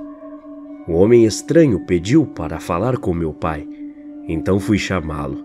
Assim que meu pai chegou, o senhor puxou um documento de sua pasta preta e entregou em suas mãos. Depois de retirar os óculos do bolso de sua camisa e começar a ler aquele papel, comecei a prestar mais atenção na feição do rosto do meu pai. Ao meu ver, aquela situação não parecia nada demais. Era apenas mais um trabalho comum sendo solicitado. Mas fui surpreendido quando a expressão de surpresa e dúvida do rosto de meu pai se tornaram de pavor. Nesse momento, percebi que aquele não era apenas mais um trabalho qualquer, mas algo que iria muito além do que eu pudesse entender. Meu pai disse que iria pensar com cuidado e que em 2 dias entraria em contato. Achei aquilo bastante estranho. Afinal, meu pai não recusava nenhum trabalho. Ele amava o que fazia e estava sempre à disposição para aceitar as propostas que vinham até ele. Então, meu pai pediu para que minha mãe e eu fôssemos para o quarto, pois teria que falar com minha mãe em particular. Eu, obviamente, não fui, porque queria saber o que tinha feito meu pai ficar tão assustado. Fingi que iria na cozinha e fiquei ouvindo o que conversavam. Meu pai disse que naquele documento estava escrito um valor 6 vezes maior do que ele costumava pedir, simplesmente para empalhar não animais, mas sim 2 pessoas que haviam morrido por conta do acidente radiológico. Aquele senhor havia perdido seu filho e seu neto em decorrência da radiação que foram expostos. O homem, por amar muito os garotos, queria empalhá-los, para assim tê-los próximos por mais tempo. Depois de ter tentado sem sucesso contratar esse serviço em vários lugares, com pessoas diferentes, havia sido taxado de louco e então procurou meu pai como sua última alternativa de esperança.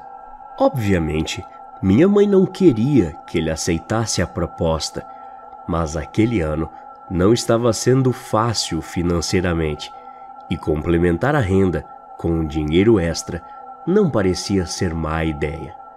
Meu pai, então, indo contra toda sua natureza humana e psicológica, decidiu aceitar, mas com a condição de que tudo seria feito em total sigilo.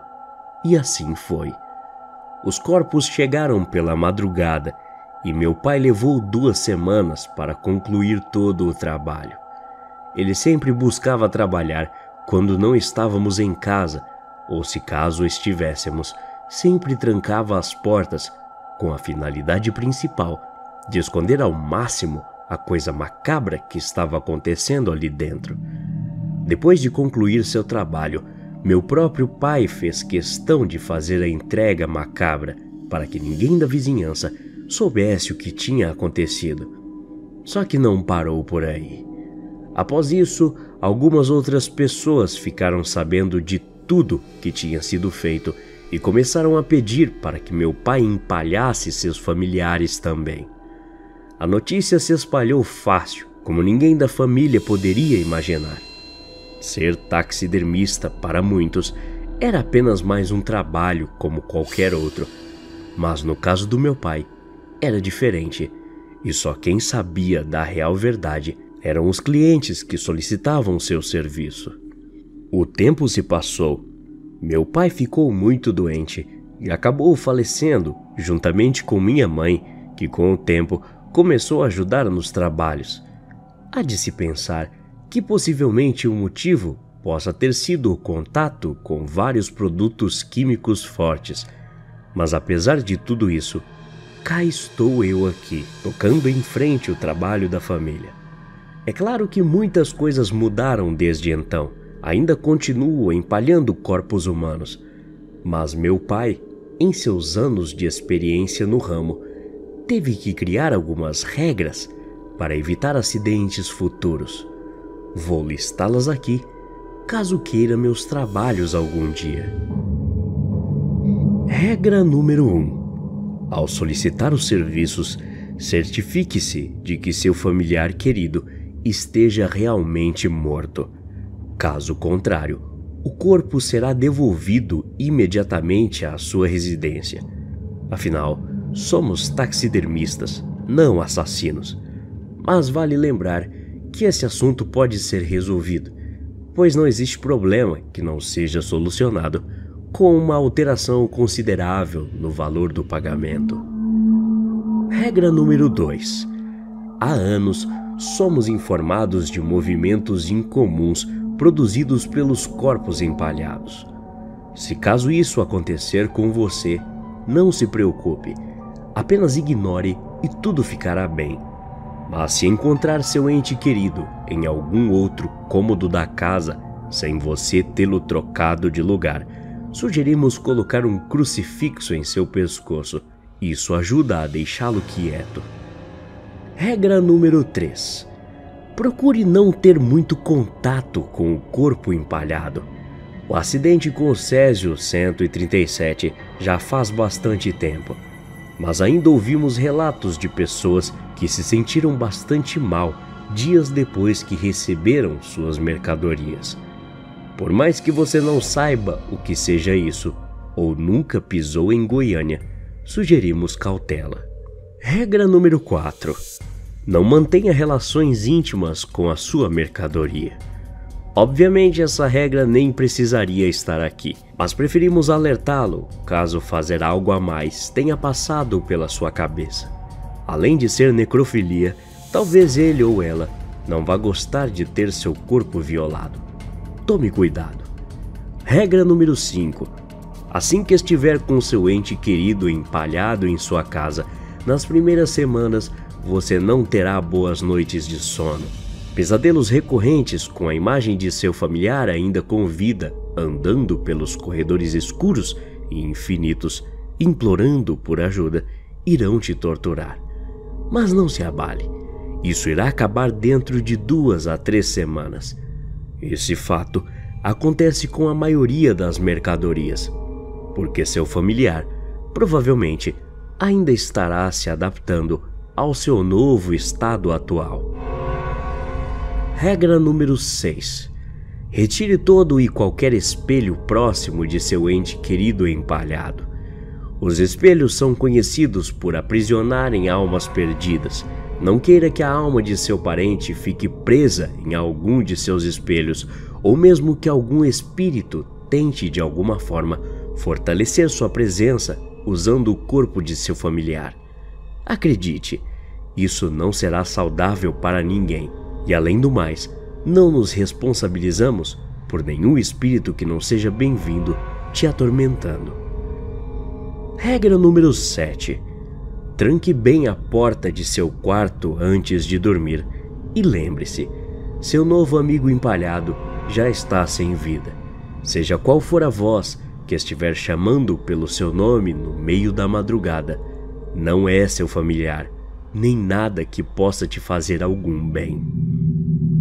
Regra número 8 e última.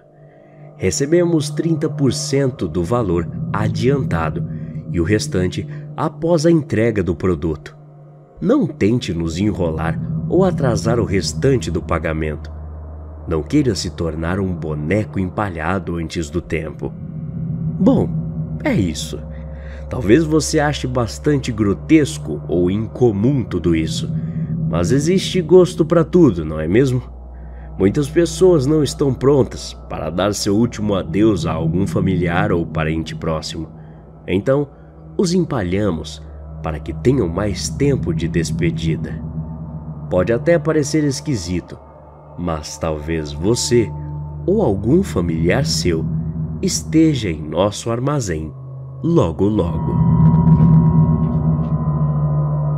Para mim, não há nada mais relaxante do que cuidar das rosas da Sra. Milligan, das tulipas do Sr. Douglas, ou mesmo do campo de girassol da família Bentes. Mas nem sempre foi assim. Há cerca de 5 anos, as coisas eram bem diferentes. Morava com minha mãe, que na época era bastante debilitada por conta de um AVC. Eu a ajudava com o que podia, mas era bastante nervoso e revoltado, digamos assim. Meu pai nos abandonou quando eu tinha 5 anos. Talvez tenha enjoado da vida que levava, mas enfim. Foi a partir daí que as coisas começaram a mudar para mim. Tive que assumir o papel de adulto muito cedo e ter que ajudar minha mãe a colocar comida na mesa. Sendo assim, comecei a trabalhar ainda menor de idade. E na real, percebi que gostava de ter minha independência e meu próprio dinheiro. Fui crescendo e a revolta pelo meu pai só me consumia ainda mais a cada dia. Devido a esse problema, comecei a me envolver com drogas e roubos. Me tornei violento e meio que perdi no caminho. Vi minha mãe ter 2 paradas cardíacas e adoecer, o que me fez culpar meu pai por tudo que passamos. O responsável por eu estar naquela situação e a doença da minha mãe era ele. Então o ódio só aumentava dentro de mim, juntamente com o desejo de acabar com a vida do meu pai. Perdi meu emprego e as dívidas, juntamente com a falta de alimento. Por vezes vi minha mãe sofrer e querer tirar sua própria vida, mas ela sempre me dizia que o maior motivo de não conseguir fazer isso era eu. Conseguimos sobreviver com o pouco que tínhamos. Fui preso algumas vezes, porém, como ainda era menor de idade, sempre era solto. Certo dia, enquanto andava pelas ruas da cidade, acabei vendo meu pai em um restaurante com sua nova mulher e filhas, e o ódio tomou conta de mim. Meu pai tinha um caso com sua colega de trabalho, com quem teve 2 filhas depois que nos abandonou. Assim que os vi, arquitetei o fim dele e quis que ele sofresse, como nos fez sofrer. Fui atrás de alguns colegas para conseguir uma arma e não demorou muito para ter uma em minhas mãos. Procurei saber onde ele estava, onde trabalhava, que horas saía de sua casa e que horas chegava depois do serviço. Depois de alguns dias, fui até seu local de trabalho e o esperei sair. Caminhei próximo ao seu carro e assim que ele entrou, descarreguei toda a minha raiva e rancor. Claro, fiz tudo aquilo no calor da raiva e me arrependo por ter cometido esse erro.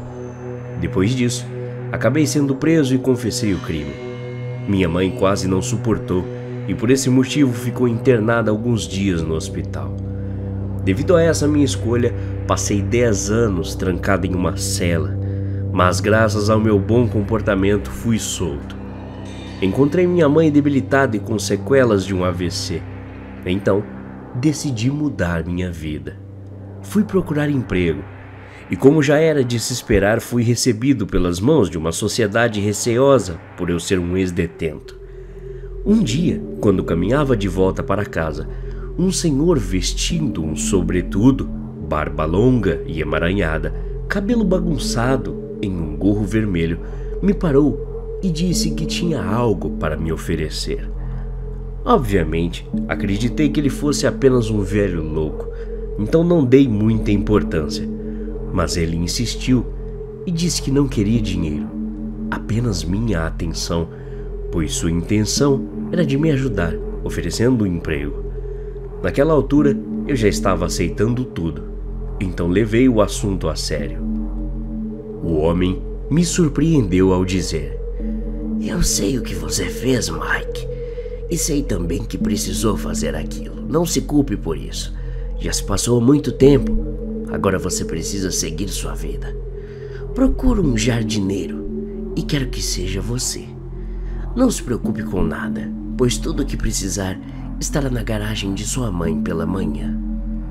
Depois de escutar tudo o que o homem tinha a dizer, comecei a me questionar como sabia do que tinha acontecido e perguntei o que ele ganharia em troca por estar me ajudando. Sua resposta foi de que simplesmente não ganharia nada e que eu apenas precisava obedecer a algumas regras. Assim tudo ficaria bem. "Você até parece um jovem rapaz cadeirante que ajudei uma certa vez, cheio de dúvidas e incertezas", ele disse enquanto coçava sua barba. Eu não estava conseguindo acreditar em tudo aquilo, mas o velho olhou bem dentro dos meus olhos e disse: "Tenha fé." E naquele momento, mesmo não acreditando, resolvi aceitar. O homem então colocou a mão em meu ombro e simplesmente coçou o nariz, que por alguns segundos jurei ter visto faíscas vermelhas saindo. Então ele disse: "Antes de ir, ouça com bastante atenção as regras que precisa seguir. Obedeça-as e tudo dará certo para você e sua mãe. Desobedeça-as e terá um fim desejado. As regras são as seguintes. Regra número 1. Não se preocupe com quem irá lhe procurar para cuidar do seu jardim ou horta. Apenas vá. Não importa o horário. Vá sem fazer qualquer tipo de questionamento. Você terá uma clientela de ouro e ganhará bem. Apenas não deixe de atendê-los. Regra número 2. A terra de seus clientes, por algumas vezes, precisará ser regada não só com água, mas com sangue também. Calma, eu sei que isso lhe deixou assustado, mas não ache que vai precisar matar alguém para isso. Você precisará apenas encontrar um gato preto. E bom, falei que não precisaria matar alguém, não disse nada sobre animais. 1 ou 2 vezes no mês será o bastante. Não se preocupe, você será avisado quando necessário. Regra número 3. Por algumas vezes, seu trabalho não se resumirá apenas em plantar, cuidar de rosas ou regar o jardim. Surgirá trabalhos que você precisará cavar mais fundo, 7 palmos abaixo da superfície, para ser mais exato. E como disse no início, você jamais poderá dizer não a quem quer que te solicite. Regra número 4. O pessoal da família Miller vai sempre lhe oferecer algo para beber quando você estiver cuidando do jardim deles. Nunca aceite. Sei que você questionará quem afinal é a família Miller, e eu peço mais uma vez que você relaxe, pois logo logo os conhecerá. Regra número 5. Não deixe qualquer planta ou rosa murchar ou mesmo morrer. Seus cuidados são primordiais para cada uma delas. Se caso isso aconteça, os donos não ficarão nada felizes. Já deixo avisado que não me responsabilizo pelo que eles podem fazer a você quando perderem a cabeça. Regra número 6. Tome bastante cuidado com os inseticidas que usará para controlar as pragas. Use devidamente todos os equipamentos de segurança que eu mesmo irei lhe disponibilizar. Mas nunca cometa o erro de achar que o uso de luvas ou máscaras é dispensável, pois o resultado do contato direto com esses inseticidas pode lhe causar muito mais, além de um envenenamento ou mesmo uma alergia insuportável. Tendo o contato errado com algum componente, você poderá futuramente mudar seus hábitos alimentares para somente um tipo de carne, a humana. Regra número 7. Há uma fazenda próxima daqui, onde você precisará cuidar de uma árvore, uma macieira para ser mais exato. Essa planta é bastante especial. Sempre que chegar ao local, procure um jovem chamado Arthur. Ele irá lhe entregar uma lista de regras voltadas unicamente para esse tipo de árvore frutífera que você precisará seguir. Tome cuidado e obedeça a tudo que Arthur lhe pedir. Regra número 8. E por último, algumas plantas em especial do Sr. Thomas terão que ser fertilizadas com adubos que somente ele mesmo irá fornecer a você pessoalmente. Nunca pergunte ao Sr. Thomas o que é ou do que é feito esse adubo. Apenas faça seu trabalho, por mais que encontre dentes ou cabelos dentro dos sacos. Depois de ouvir as regras, pensei, tudo aquilo era loucura demais. Mas por alguma razão, aquele velho louco me passou uma certa confiança. Perguntei a ele o motivo pelo qual queria que eu prestasse esse trabalho como jardineiro e como sabia o que eu tinha feito no passado. Mas o homem apenas pediu que eu me mantivesse calmo e aceitasse sua proposta para que assim eu e minha mãe melhorássemos de vida. Como eu não tinha nada a perder, acabei aceitando a proposta. O velho então levantou a mão e estalou os dedos, o que fez com que fosse emitido um clarão repentino, mas tudo voltou ao normal em questão de segundos. Olhei ao redor, mas não encontrei esse homem em lugar nenhum de novo. E cá estou aqui, trabalhando com plantas desde então. Já me acostumei com todas as bizarrices desse emprego, e para falar a verdade, até gosto, mas algo está me intrigando. Há 2 dias atrás, um homem chamado Henry me procurou dizendo que eu preciso levar mais a sério as regras que me foram dadas e que aquele senhor com aparência frágil não é bem quem eu achava que era. Até a próxima. Obrigado.